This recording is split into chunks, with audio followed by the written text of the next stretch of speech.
Bem-vindos ao nosso vídeo de hoje. Hoje vai ser um vídeo diferente, um vídeo sobre uma história pesada, curiosa e negra. Então, fiquem aí,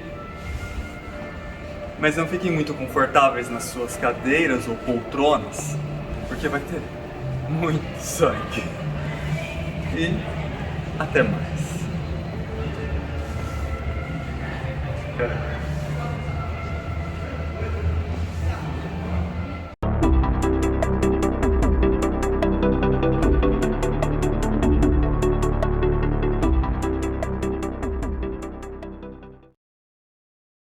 Gesche Margaret Gottfried nasceu em 6 de março de 1785 aqui em Bremen e morreu em 21 de abril de 1831, aqui também em Bremen. Ela foi uma serial killer. Ela envenenou 15 pessoas, uma substância química conhecida como arsênico. Antes que se soubesse que ela era responsável por esses assassinatos, Gesche Gottfried era considerada o anjo de Bremen. Gesche era filha de um mestre alfaiate que se chamava Johann Timm e de uma costureira de lã chamada Gesche Margaret Timm. Ela tinha um irmão gêmeo chamado Johann. Gesche frequentou a escola paroquial um pouco mais à frente, por volta de 1798. Ela entrou para a instrução religiosa luterana na catedral, bem aqui onde a gente está. E nessa época ela era ordeira e diligente, gostava de dança, e também aprendeu francês e era considerada um pouco vaidosa. Em 1806 ela se casou com o rico, mas descontraído mestre celeiro Johann Miltenberg, cuja esposa acabara de falecer. Através desse casamento, ela ascendeu a um fundo de classe média. Ela teve 5 filhos, 3 dos quais sobreviveram inicialmente. Esses 3 se chamavam Adelheid, Heinrich e Johanna. Miltenberg, o esposo dela, levou uma vida dissoluta em bares e bordéis, sei que vocês me entendem, e assim perdeu a fortuna do seu pai. Tinha um estilo de vida beberrão. Após a morte de seu marido, em 1813, Gesche empobreceu. Ela teve a oportunidade de se casar com seu amante de longa data, que era o comerciante de vinhos Michael Christoph Gottfried. Ele prometeu seu casamento em seu leito de morte em 1817. Seu filho, de quem Gesche estava grávida, nasceu morto no mesmo ano. Recebeu uma pequena herança, mas viveu de forma extravagante. Em 1821, devido à falta permanente de dinheiro, ela vendeu sua casa em Pelzerstraße e mudou-se para Obernstraße, ruas aqui de Bremen. Em 1822, ela empreendeu uma viagem ao estado. Depois que ela voltou para Bremen, ela ficou noiva do varejista de chapelaria Paul Thomas Zimmermann. Ele morreu em 1823, antes do casamento, mas incluiu Gottfried em seu testamento. Em 1824, Gottfried voltou para sua antiga casa, que já havia sido adquirida por um casal de mestres, Rademacher e Johann Christoph Rumpf. Gesche, nossa querida assassina, trabalhava para eles como uma empregada doméstica para alimentação e alojamento. É quase que um workaway. A dona da casa morreu logo depois. Em 1827, Gesche Gottfried foi a Hanover para encontrar seu velho amigo Friedrich Klein. Ele era um dos seus credores e ela teve que devolver o dinheiro que ela não tinha. Pouco depois, ele estava morto. Ele era um dos seus credores, tá, né?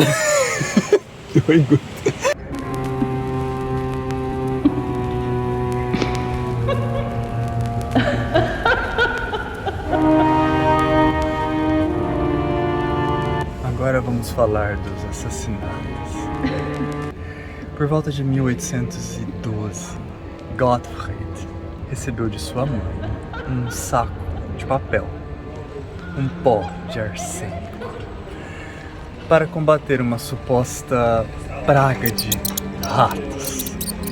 Com este arsênico, Gesche matou 8 pessoas e feriu gravemente muitas, pois também distribuiu indiscriminadamente porções menores e não letais.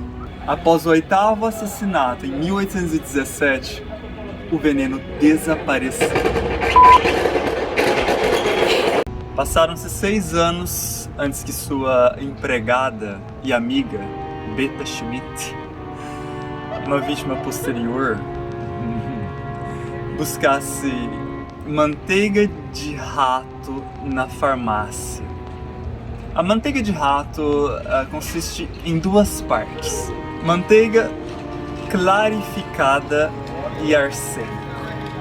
Com a manteiga de rato, ela matou mais 7 pessoas.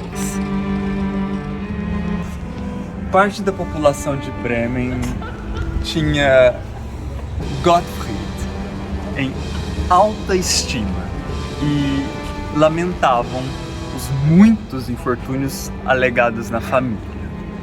Ele se solidarizaram. Beleza. Deixa eu falar. Eles se solidarizaram. Que palavra desgramada. Eles se solidarizaram e deram ao assassino o apelido de o Anjo de Bremen. Desde que ela cuidava amorosamente de seus parentes e amigos doentes. Primeira série de assassinatos. 1 de outubro de 1813. Johann Miltenberg, primeiro marido. 2 de maio de 1815, Gesche Margaret Tim, Mãe. 10 de maio de 1815, Johanna Miltenberg, Filha. 18 de maio de 1815, Adelheid Miltenberg, Filha. 28 de junho de 1815, Johann Tim, Pai. 22 de setembro de 1815, Heinrich Miltenberg. Filho também. 1º de junho de 1816, Johann Tim. Irmão. 5 de julho de 1817, Michael Christoph Gottfried. Segundo marido. Intervalo de 6 anos, segunda série de assassinatos. Bom, essa segunda série de assassinatos vai de 1817 a 1823. Com Paul Thomas Zimmermann, noivo, Anna Lucia Meyer Holtz, professora de música e amiga. 1825, Johann Moses, vizinho, amigo e conselheiro. 1826, Wilhelm Rumpf, proprietário. 1827, Elise Schmidt, Filha de 3 anos de Beta Schmidt. 1827, Beta Schmidt, namorada, empregada. Gesche Gottfried continuou a distribuir pequenas doses não letais do veneno. No entanto, seu senhorio, Johann Rumpf, um forjador de rodas, tornou-se suspeito ao longo do tempo e mais rumores circulavam na cidade sobre as inúmeras mortes. Gesche trabalhava na casa de Rumpf como governanta. Um dia, quando Rumpf descobriu pequenos grãos brancos em um presunto, ele fez com que seu médico, Wilhelm Loos, os identificasse. Loos já havia examinado algumas das vítimas de assassinato. Os grãos acabaram por ser arsênico. Isso expôs a envenenadora Gesche Gottfried. Chegava ao fim o reinado de horror de Gesche Gottfried. Ela foi presa no dia de seu aniversário, dia 6 de março de 1828.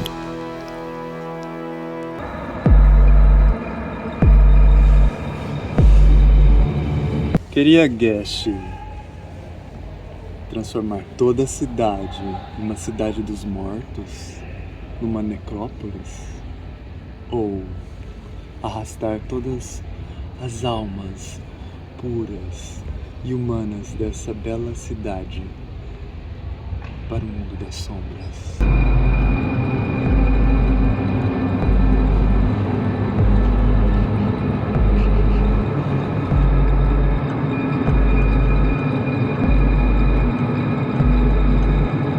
Seu julgamento foi um dos primeiros do mundo em que a defesa criminal invocou a inocência do acusado. A promotoria e o tribunal rejeitaram essa objeção, alegando que Gesche Gottfried sabia o que estava fazendo e que havia feito algo errado. Quando o veredito foi anunciado, a decisão foi tomada como era geralmente esperado: morte pela espada. Às 8 horas da manhã de 21 de abril de 1831, aos 46 anos, Gesche teve a sua cabeça degolada por uma espada em frente a uma multidão de mais de 35 mil pessoas. O espetáculo horripilante causou efeitos desagradáveis em muitos espectadores, como pesadelos e falta de fome. A cabeça decepada foi colocada em álcool e exposta no Museu Domshof. Seu esqueleto foi mantido num armário no Instituto de Patologia do Hospital Municipal de Bremen. Ele foi destruído durante um incêndio na Segunda Guerra Mundial. A cabeça de Gesche sumiu em 1913. Essa seria a última execução pública em Bremen. Após a decapitação, foram feitas impressões da cabeça e mais máscaras mortuárias foram feitas a partir delas, que acabaram na Inglaterra e na França. Os moldes serviam para estudar a fisionomia dos criminosos, prática comum na época. Uma verdadeira cabeça de Gesche Gottfried, que foi preservada em formaldeído. Em 2005, o Bremen Folkemuseum, ou Museu de Arte e História Cultural, recebeu uma cópia da máscara mortuária do inventário do médico da prisão em Winchester, Inglaterra. 3 retratos do envenenador, ou melhor, envenenadora, também podem ser vistos no Folkemuseum.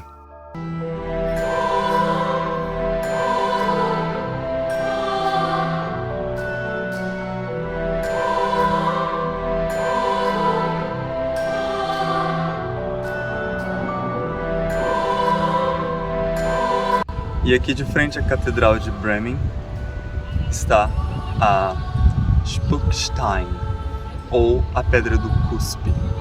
Ela fica bem aqui, a 18 metros da entrada lateral da catedral. É uma pedra que tem uma cruz, vocês vão ver. Nesse exato ponto é onde marca onde ficava a estrutura de madeira que naquela época foi utilizada para amarrar e prender a Gesche Gottfried enquanto ela ia ser degolada com a espada. Ela sentou-se aqui e um dos assistentes puxou o cabelo dela para trás e um carrasco usou uma espada e decepou a cabeça dela nesse exato ponto.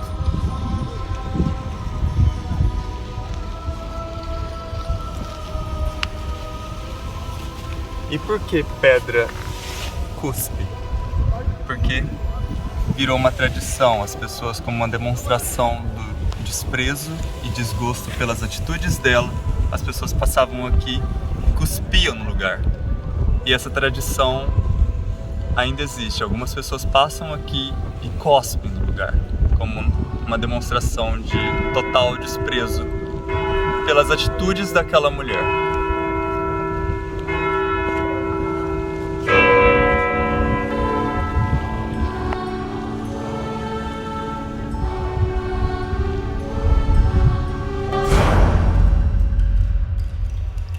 Nunca ficou muito claro quais foram os reais motivos que levaram Geshe a cometer esses assassinatos.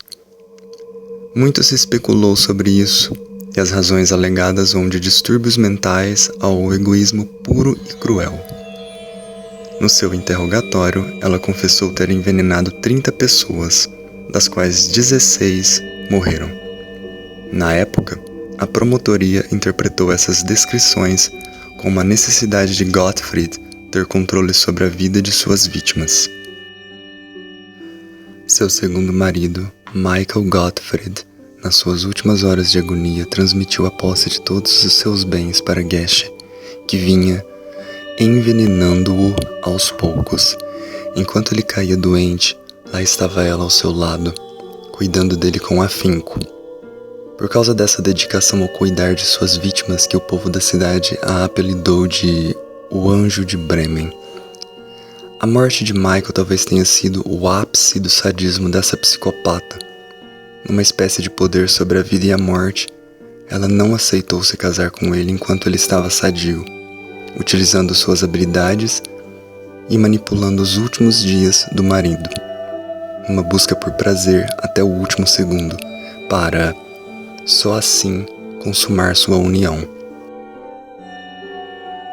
O filho que ela esperava de Michael não nasceu. Ela o matou dentro da sua própria barriga após comer biscoitos contendo arsênico.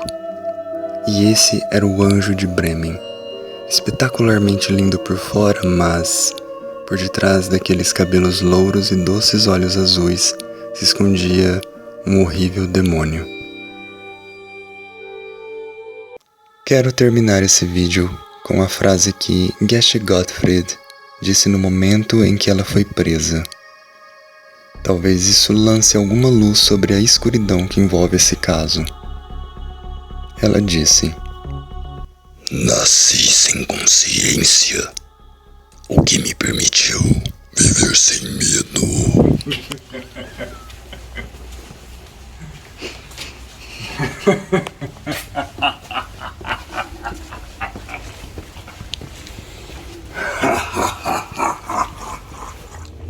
Bom, e assim a gente chega ao fim de mais um vídeo.